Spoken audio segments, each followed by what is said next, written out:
Hello, in this video I want to show you how to insert SD card to Ctronics A3 camera.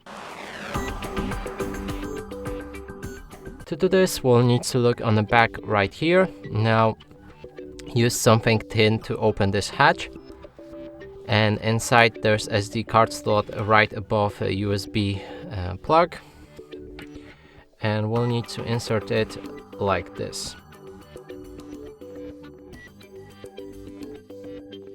Now again, use something thin to place it in. You should hear the click when it's inserted.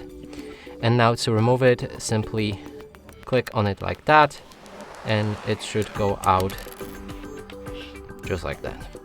And that's it for this video. Hope you like it. Please consider subscribing to our channel, leave a like and a comment below.